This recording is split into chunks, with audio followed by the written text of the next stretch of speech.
दो बेशरम नंद का रक्षाबंधन। तीनों संस्कारी नई बहू पहली रसोई में भिन्न भिन्न प्रकार के स्वादिष्ट पकवान बना रही थी। तभी दोनों बेशरम नंद जीन्स टॉप में वहां आ जाती हैं। ओहो, तो हमारी तीन तीन संस्कारी भाभियां क्या बना रही हैं आप आज के खाने में? हम तुम दोनों की फेवरेट आलू की कचौड़ी और तुम्हारे भैया की फेवरेट छोले पूरी और टिक्की चाट बना रहे हैं। अच्छा, पर आप तीनों घूंघट में रहकर खाना कैसे बना पा रही हैं? इस 52 गज के घूंघट में दिखाई भी दे रहा है या नहीं? ऐसा मत करना कहीं हमें बेकार का खाना खाना पड़ जाए, ज्यादा नमक मिर्च वाला खाना खाना पड़ जाए। हाँ, वरना तो वो बेकार खाना आपको ही खाना पड़ेगा। तुम दोनों निश्चिंत रहो, हम ऐसे भी खाना बना सकते हैं। अरे भाभी, किसके लिए इतना घूंघट कर रही हो? घूंघट करने से आप तीनों संस्कारी नहीं बन जाओगी। हाँ, वैसे भी माँ को आपके घूंघट करने या ना करने से कोई फर्क नहीं पड़ता। अनिका, ये घूंघट हमने किसी को दिखाने के लिए नहीं किया, ये हमारे संस्कार को दिखाते हैं। भले माँ जी ने हमें घूंघट करने के लिए नहीं कहा, लेकिन हमारे माता पिता ने हमें बहुत समझाकर भेजा है, वो भी आदर्श संस्कार के साथ। तुम्हारी तरह नहीं, जो आधे आधे जीन्स टॉप फ्रॉक में अपने भाई और माँ के सामने रह रही हो। अच्छा, अब आप डिसाइड करोगी कि हमें क्या पहनना है क्या नहीं। आपको क्या तकलीफ है? जब हमारे फैमिली को कोई तकलीफ नहीं है, पहले दिन ही अपने रंग दिखा दिए ना। वही तो, घूंघट और संस्कारी बने का सिर्फ ढोंग कर रहे हैं। जरा जबान तो देखो कैसे कैची की तरह हमसे चला रही हैं, वो भी आज ही। अरे तुम दोनों इसकी बात का बुरा मत मानो, तुम्हारी छोटी भाभी थोड़ी तीखी मिजाज की है। हाँ तो हम क्या तुमको मीठे मिजाज की दिखती हैं? Let it be. आपसे खड़े खड़े बकवास करते रहे तो हमारी फ्रेंड की बर्थडे पार्टी हमसे मिस हो जाएगी। चल राशि, तैयार हो जाते हैं। हाँ बिल्कुल। अरे पर हमारी पहली रसोई का खाना तो खा कर जाओ। नो थैंक्स, हमें आपका तेल मसाले वाला खाना खाने में कोई इंटरेस्ट नहीं है। ऐसा कहकर दोनों बेशरम नंद दूसरी शर्ट ड्रेस पहनकर सुबह सुबह ही फ्रेंड्स के साथ पार्टी के लिए निकल जाती हैं। कुछ देर बाद खाना बनाकर तीनों भाभियां घूंघट में सास और पतियों को खाना परोसती हैं। माँ जी, खाना शुरू कीजिए ना। हाँ हाँ, पर तुम्हारी दोनों ननद कहाँ हैं? सुबह से दिख ही नहीं रही हैं। कल तो लहंगा पहनकर बहुत फुदक रही थी। अरे हाँ माँ जी, मुझे कुछ पूछना था। कल तो नंद जी ने लहंगा पहना था, फिर आज दोनों इतने छोटे छोटे कपड़े में क्यों थी? वो रसोई में आई थी, फिर किसी दोस्त की पार्टी में चली गई हैं। अरे बहू, क्या बताऊं, ये दोनों बिल्कुल भी मेरी बात नहीं सुनती। कैसे कैसे करके तो तीनों भाई के फंक्शन में जबरदस्ती लहंगे की शॉपिंग करवाई है, वरना ये शादी में भी आधे आधे मॉडर्न कपड़ों में दिखाई देती। शादी खत्म हो गई तो आ गई अपने असली अवतार में, और मुझे तो बताकर भी नहीं गई हैं। बहुत बिगड़ गई हैं। माँ, आपने इन दोनों लाडलियों को बिगाड़ा है। और क्या, जब हम बोलते थे इन्हें कॉलेज में ऐसे वैसे मत जाने दो, तब आप ही इन्हें शह देती थी कि जाने दो, कॉलेज के दिनों में बंठन कर नहीं रहेंगी तो क्या शादी के बाद रहेंगी? वही तो, और अब तो कितना भी कुछ कह लो समझती ही नहीं है। अपने आप को आजकल की मॉडर्न हीरोइन समझती हैं। मुझे तो इनके छोटे कपड़े पहनना बिल्कुल भी पसंद नहीं है, पर माँ के आगे क्या करूं, चुप हूं। आप चिंता मत कीजिए, थोड़े दिन में जब हमसे वो घुल मिल जाएंगी तो हम तीनों उन्हें समझाने की कोशिश करेंगी। देखा, यह हुई ना मेरी बहू वाली बात। वैसे बहू, मुझे तुम तीनों पर बहुत फक्र है। सच में तुम्हारे माँ बाप ने बहुत अच्छे संस्कार दिए हैं, जो तुम मेरे सामने भी घूंघट में रह रही हो, वरना मेरे को तो इस घूंघट से फर्क नहीं पड़ता। माँ जी, आपने हम तीनों के लिए इतना सोचा, यही बहुत बड़ी बात है। अब खाना खा लीजिए, ठंडा हो रहा है। हंसी खुशी बैठकर खाना खा लेते हैं और तीनों बेटे ऑफिस के लिए निकल जाते हैं। शाम को तीनों भाई ऑफिस से आ रहे थे कि उनके दोस्त उन्हें क्लब में ले जाते हैं, जहां वो डांस करते हुए अपनी बहनों को देख लेते हैं। मयंक, जतिन, जरा उस तरफ देखो, वो दोनों लड़कियां हमारी बहन की तरह नहीं दिख रही? भैया, वो क्लब में क्यों आएंगी? माना कि वो छोटे कपड़े पहनती हैं, इसका मतलब ये नहीं कि। और वैसे भी शक्ल साफ दिखाई नहीं दे रही है। यहाँ पर कितनी डिम लाइट्स हैं। जहां तीनों भाइयों को अपनी बहन पर शक हो रहा था, वहीं हकीकत में दोनों बेशरम बहनें छोटे कपड़ों में फ्रेंड्स के साथ नहीं बल्कि लड़कों के साथ नाच रही थी। Baby I am down with you, तूने ले लिया मेरा ये दिल, तुझसे दूरी बनाए रखना बॉय अब हो गया है मुश्किल। तू है फायर, मैं हूँ gasoline, boy take me higher, you know what I mean. मैं बिल्कुल तेरे जैसी made girl, I know you are my bad boy, I can be your mad girl. ओहो जान, तुम तो बड़ी नॉटी हो रही हो। ए, तेरी हिम्मत कैसे हुई मेरा हाथ पकड़ने की? छोड़, मैं सिर्फ डांस कर रही थी, समझा? इतने पर भी वो लड़का हाथ नहीं छोड़ता। दूसरी तरफ से विक्रम उन दोनों के पास आता है कि दोनों बहनें उस लड़के को धक्का मारकर अपने मुंह पर स्कार्फ बांधकर जल्दी से टैक्सी में बैठ जाती हैं। थैंक गॉड हम बच गए। अब भैया के आने से पहले हम जल्दी से घर पहुंच जाए, वरना उन्हें पक्का शक हो जाएगा कि हम वहीं से ही आ रहे हैं। तू बिल्कुल ठीक बोली। भैया प्लीज 100 रुपए एक्स्ट्रा ले लेना, लेकिन थोड़ा जल्दी चलाओ वरना हमारी शामत आ जाएगी। ये सुनकर ड्राइवर उन्हें हाँ बोलता है और जल्दी से वो दोनों घर पहुंचकर कपड़े चेंज कर लेती हैं। कुछ ही देर में तीनों भाई भी आ जाते हैं।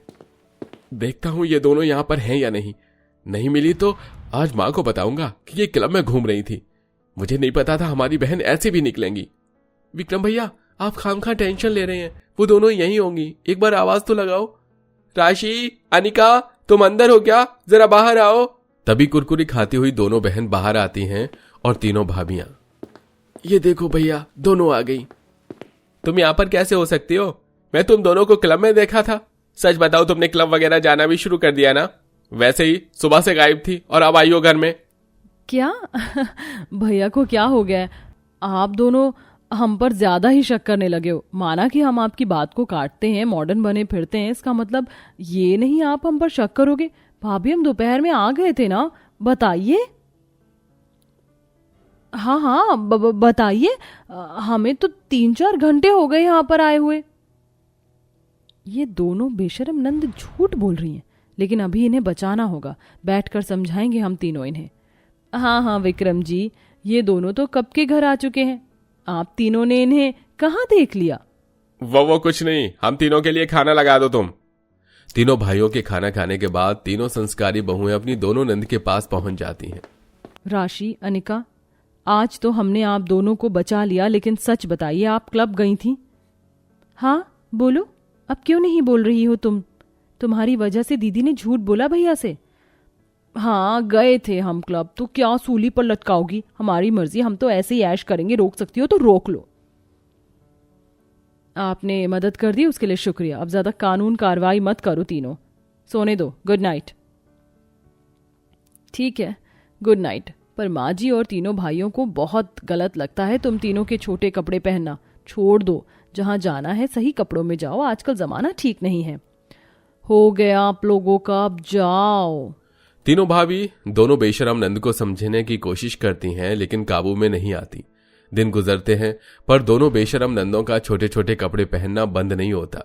रोज सास और तीनों बहू के आगे अलग अलग कपड़े पहनती थी और सुहासिनी की बात भी नहीं सुनती थी, और फेसबुक पर भी छोटे छोटे कपड़े की पोस्ट डालती थी जिस पर भद्दे कमेंट्स आते थे।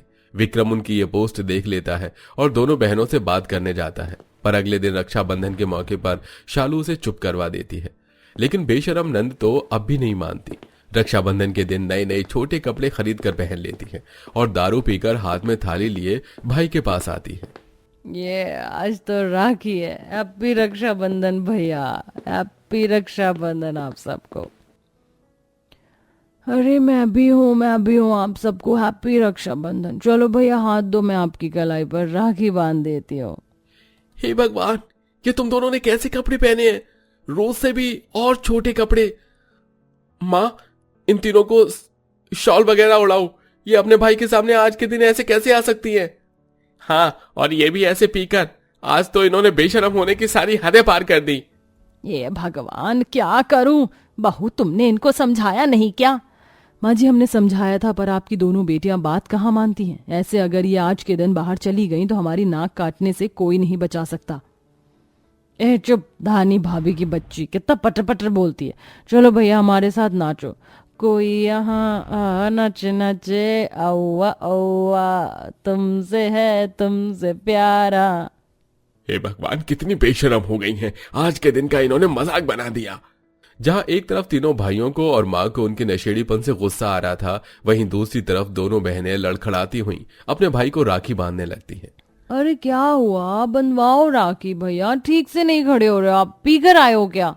तभी दोनों भाई थप्पड़ मार देते हैं जिन्हें भाभी संभालती हैं। अरे बस कीजिए आप दोनों। माना कि उन्होंने गलती की है, पर वो इस वक्त नशे में है। उन्हें कुछ भी बोलोगे तो समझ नहीं आएगा। आपको ऐसा नहीं करना चाहिए। यही तो मैं बोल रही हूँ शालू दीदी। एक तो जब आपको अपनी बहन को समझाना चाहिए था तब समझाए नहीं। अब कम से कम होश में बैठकर प्यार से बात करो। वो दोनों बड़ी हो चुकी हैं, उन्हें अपनी गलती का तभी एहसास होगा। सच में आज रक्षाबंधन के इतने पवित्र दिन पर इन दोनों बहनों ने ऐसा नजारा दिखाया है कि अपने भाई का हाथ ही उठवा दिया। बहू इन्हें होश में ला। तभी घूंघट वाली छोटी बहू दोनों बेशरम नंद के चेहरे पर पानी डालती हैं, जिससे दोनों होश में आ जाती हैं। मेरा सर बहुत फट रहा है। आप सब हमें ऐसे क्यों देख रहे हैं? हाँ, क्या हुआ भैया आपको? मन तो कर रहा है तुम दोनों को एक एक थप्पड़ और मारूं, लेकिन नहीं मारूंगा। मुझे लगा था मेरे दोनों बहनें सिर्फ छोटे कपड़े पहनती हैं, पर नहीं, अब समझ में आया। उस दिन क्लब में भी तुम थी, और आज ये जो पीकर हरकत की है ना, शर्मसार कर दिया है रक्षाबंधन के दिन। अरे कुछ नहीं कर सकती तो अपनी भाभियों से संस्कार ही ले लो, पर नहीं, तुम दोनों हमारी शक्ल दिखाने के लायक मत छोड़ना हमें। भैया हमें माफ कर दो, हमने आज के दिन आपसे नशे में बदतमीजी की। हाँ भैया, हमें ऐसा नहीं करना चाहिए था। सुनिए, इन्हें एक मौका देकर माफ कर दीजिए और राखी बंधवा लीजिए। आज के दिन मुठभेड़ अच्छा नहीं लगता। ठीक है, सिर्फ तुम्हारे कहने पर शालू। पछतावे से भरी दोनों बेशरम बहनें अपने कपड़े बदलकर सूट पहनकर अपने तीनों भाई के कलाई पर राखी बांधती हैं। इसके बाद वो अपने भैया भाभी से संस्कार सीखकर खुशी खुशी उनके साथ रहने लगती हैं।